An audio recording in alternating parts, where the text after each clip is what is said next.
Hey everybody, Jake here from Bearded Gear, and I have something a little different to do today. It's not that different. It's an unboxing of sorts, but this didn't come in a box. This came in person. I just met up with who is now a new friend to get this knife in person. So, the story behind this is Nick from Nitch Designs, who is a really nice guy, I can now say with confidence because I've met him in person. He found out about my YouTube channel because we have some mutual friends in the community. I think I probably have Ray to thank from Everyday City Carry. And I think after they spoke at some point, Ray mentioned me, and then Nick checked out my YouTube and saw some of the videos I was making. He enjoyed my content, and he reached out to me. Which is funny because simultaneous to all that happening, I had started to see this new knife from Nitch Designs start to pop up in the hands of several different YouTube reviewers, and I'd seen some photos on Instagram from people that I follow, and it is a out there, wild, very different design, and so it totally caught my attention. It was something that I definitely had noticed coming up on the scene. I'd never heard of the brand before, the maker, anything like that, and so I was intrigued by it, and then when he reached out to me, we started talking, and pretty quickly he was like, hey, would you want to just check one out? And if I could get you one of the pre-production, the prototype models, would you be willing to do a review on it? And of course, yeah, it's like a wild, different, new piece of gear from a guy who I could tell pretty quickly when I started talking to was a nice, like, stand-up dude who I'd get along with. And then meeting him in person today, absolutely. We literally... It's very easy in situations like those, like kind of almost like a Craigslist transaction, to like hand something off real quick and then like be weird about it.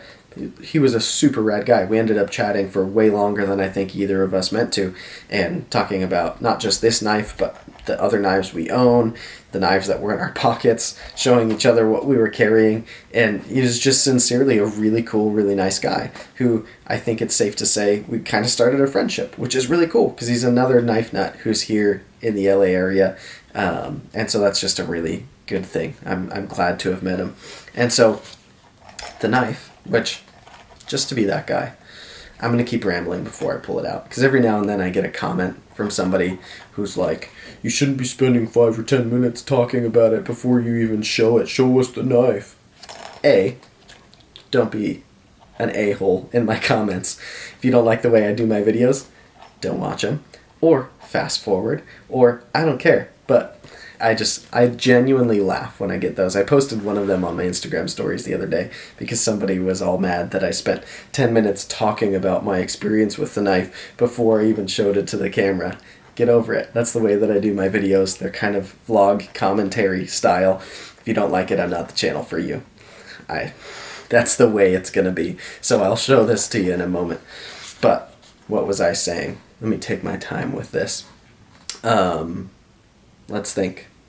Yeah, Nick was a super, really cool dude, and so it was great to talk knives with him, and the thing that I took away most from having the opportunity to meet him as he handed this to me was he got to explain to me a little bit of the philosophy of use behind this knife, which, if you've watched my channel for a while, or even if you've just watched a few of my videos, you'll probably notice philosophy of use is something I talk about a lot. Philosophy of use is really important to me, and I think a lot of people overlook it.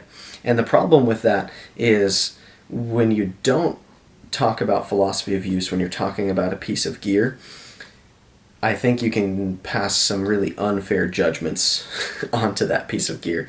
Because if you try to assume that every knife needs to be good at everything, it needs to be good at being a tactical knife, it needs to be a good, well-rounded EDC knife, it needs to be super slicey, it needs to have a strong tip, it needs to be outdoorsy, it also needs to be like corrosion resistant, it needs to suit every environment. Like, there's not really a piece of gear that does all of those things. That's kind of an impossible feat to accomplish.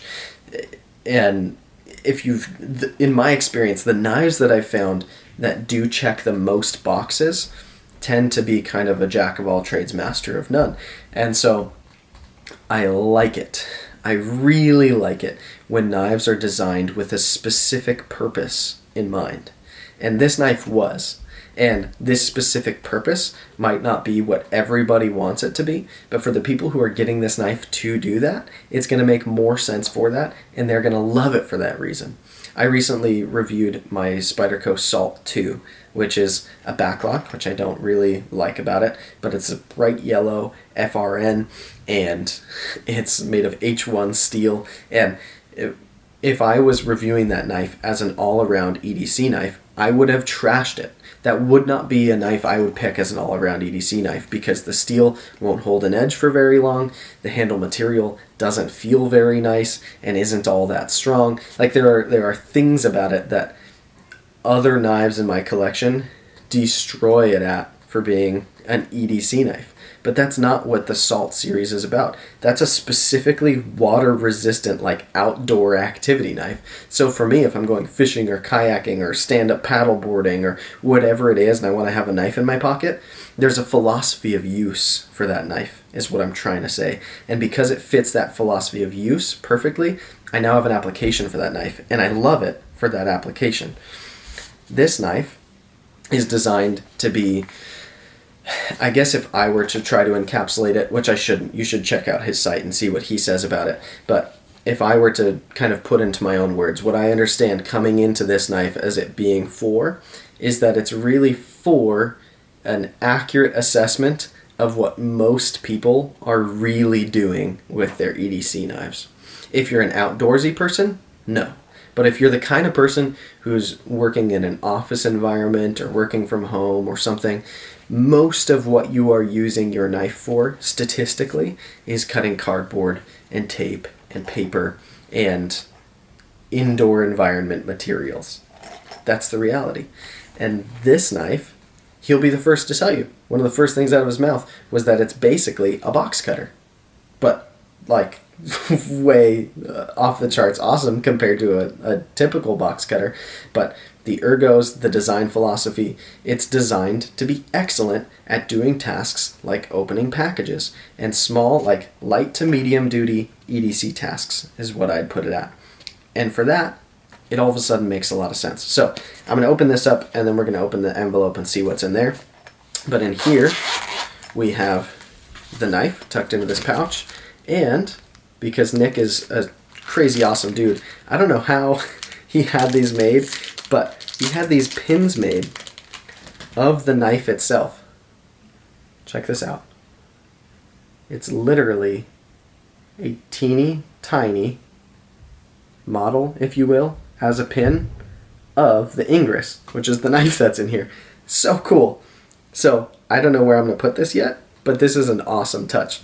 I don't know if this is going to be something that goes with the production knives or what, but thank you, Dick, for this, because this is really, really cool. Now, let's pull out the knife, which this pouch looks to me like a WE knife pouch. I'm pretty sure it's open information that he's having WE do the production on these. And so this is his design produced by WE, which something I talked quite a bit about in my USA Made versus Otherwise video that I did pretty recently, which happens to be, I think, the video of mine that he watched first, Nick from Nitch Design. I talk a lot about that. How if you're a new designer like Nick, who's somebody that does not have the means of creating a production run of knives, your options in the US don't really exist.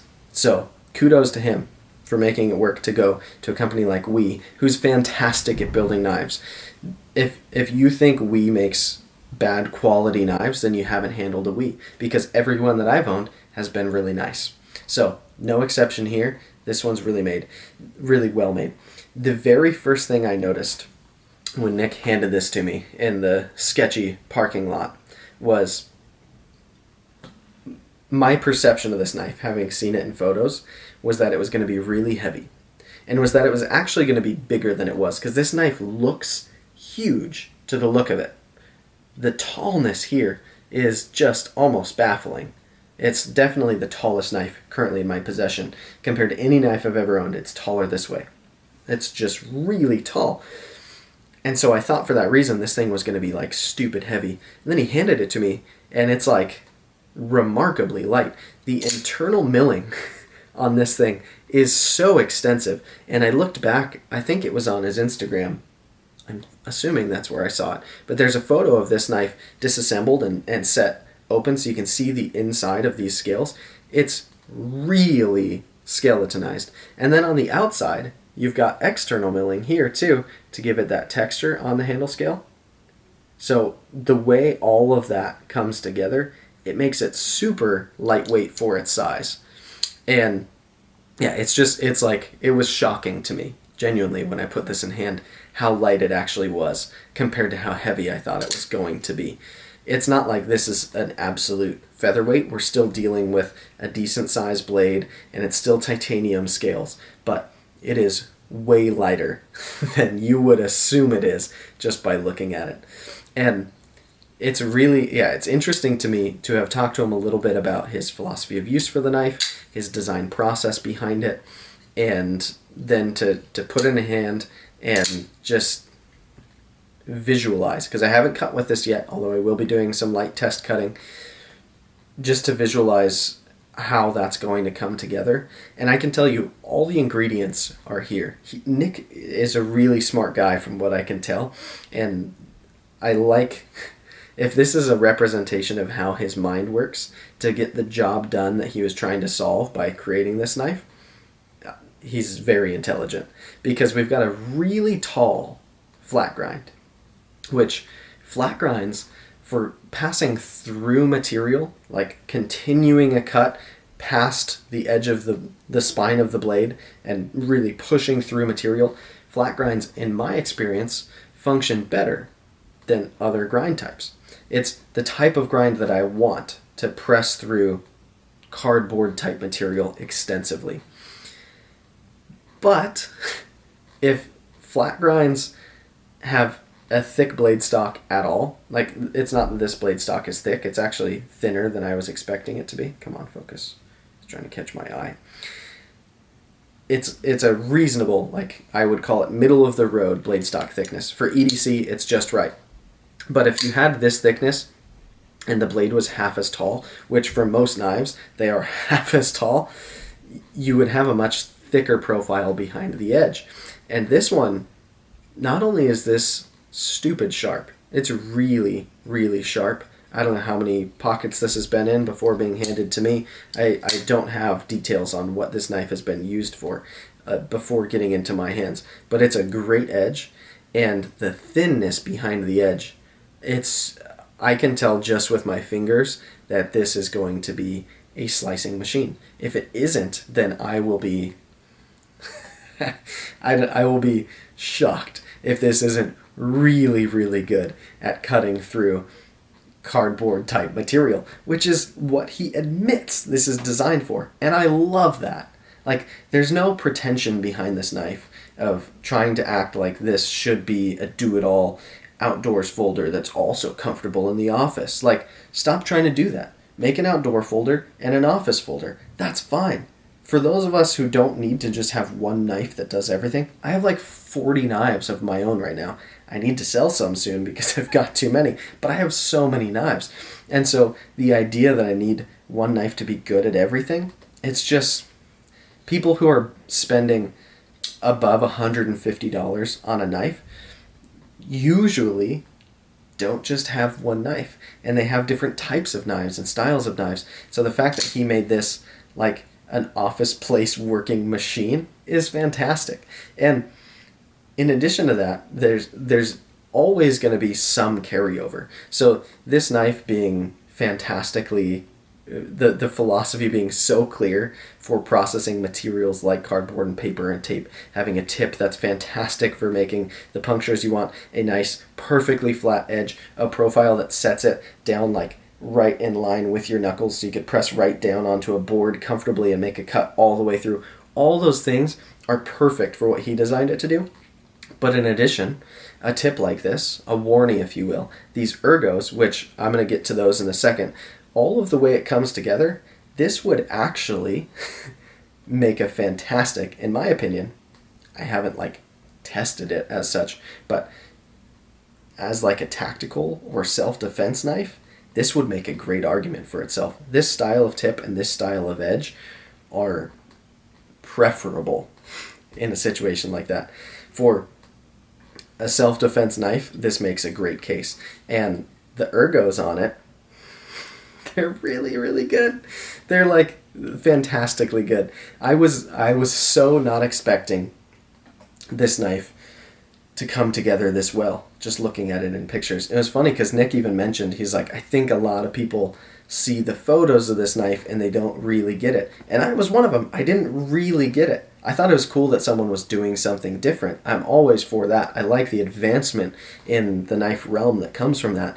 But I think the people who put this knife in their hand are going to, all of a sudden, like I did, just have it click. It really makes so much sense. This finger groove here, see if it'll focus, come on, yeah. This finger groove here fits my pointer finger so well. And then the fact that this is all flat but smooth and chamfered really, really well. And then you've got this nice groove here. The way that this takes my hand in a hammer grip, in a saber grip, it's so locked in. Like, it almost feels magnetic in a way, if that makes sense. It's not the most comfortable knife I've ever had in my hand. I can feel the edges just a little bit. Nothing about it is uncomfortable. Nothing about it is sharp or what I would call a hot spot. But it's not like melted into my hand like maybe my Arius is, or the Danger Pickle. Like those really round knives have a certain softness to them. This doesn't feel soft like those do, but it honestly might feel like the most locked in knife that I've held, folding knife wise, at least for a titanium knife. It's this profile for my hand size. There is no movement. Like if you put a hook through the hole of this blade and tried to yank it out of my hand, the amount of force you would need to exert to get this to pull out of my hand that way would be so far beyond, I'm guessing, any other knife folding that I own. It's really locked in such an impressive way. I really love the way he shaped this handle. It makes so much sense in hand. And then the way that edge, the way it relates to my grip and how it makes a lot of sense. And so, I don't know, I talked about the same kind of thing a little bit with like the Spidey Chef, and I feel like there was something else recently where the looks of the knife didn't really make sense to me until I had it in hand. And this is so clearly one of those cases where the looks, they're going to be polarizing, right? This is a polarizing knife. Some people are going to be like, wow, that looks really cool. Like, that's out there and different, and they're going to like it because of that. Other people are going to be like, that's hideous. People say any knife design is hideous, but I think there's going to be two very distinguished camps on this one because it's a polarizing design. But if you can at all get behind the looks of this knife, if your hands are at all similar to mine, once you get it in hand, my goodness, like it's really, really good in hand. And I don't know, I just really like, call it having met him and talked to him and found out what a cool dude he is, that certainly helps it. But the fact that he was able to put into words like, oh yeah, I designed this knife to be good at that one thing. And if there's some overlap, great. But if you're someone who EDCs your knife in an environment where what you typically cut is what most people typically cut, being paper and tape and cardboard and maybe some rope every now and then, some zip ties here and there, like the materials, the blade steel, the grind, the ergos, the orientation of the blade with those ergos, all of it makes so much sense for that application. I can imagine if I had to go out and process a lot of cardboard right now, just break down a bunch of boxes to put in the garbage or something, this would probably be the best knife currently in my possession to do that. Just the fatigue on my hand afterwards, I can't imagine there really would be any. The way that these ergos lock in, I don't know, it's really, really impressive to me. And so I think this is going to be one of those knives that is polarizing, and that some people are totally behind and some people struggle to get behind or even dislike because of its looks, because it's radical, it's out there, and it's different. But I think we should kind of celebrate that. I mean, look at this thing. Even the blade here, he's aspirated this portion for better weight reduction and for better balance. There's milling externally here and all over the show side. I mean, the shape of this blade, with not only is it super tall, but you've got this radical swedge, almost like a kind of a harpoon, that you get this swedge that comes up here, but the way that that takes your finger, it's so different. It's so cool. I almost forgot. I need to bust into this envelope. It's still sealed. I want to see what's in here. So I already got that pin, which is dope. The sliciness of this. Holy balls. I open mail with my knives anytime that I get mail. So I'm pretty familiar with how most knives go through a thick-ish envelope like this. That was it slices like a dream. All right, it's a thank you card in here. He even wrote Bearded Gear on there. That's how you know he's a cool dude. All right, in here we have got, oh, rad. So this is, I think, kind of his maker's mark. An R, it looks like. I don't know if his last name starts with an R or what, but here we go. Nitch Designs. Let's see if I can get that to focus. There you go. And then, just like the pin, we've got a sticker version of the knife. How freaking cool. Come on, focus. How cool is that? It's really, really cool. And then it just says, thank you for the interest and support. You are welcome, dude. Thank you for giving me the chance to check this out. This is really exciting for me. I love the idea, too, that, like, I don't know, you guys probably agree. It's pretty cool to get to check out something that's pre-production, that a lot of people aren't going to get their hands on. And it's not like the reason why I do YouTube is stuff like this. Like, I enjoy making content regardless, but the fact that it gives me an opportunity to check out something like this before it's a reality for the market is really, really cool. So thank you again to Nick for lending this to me, for meeting up with me, for all of it.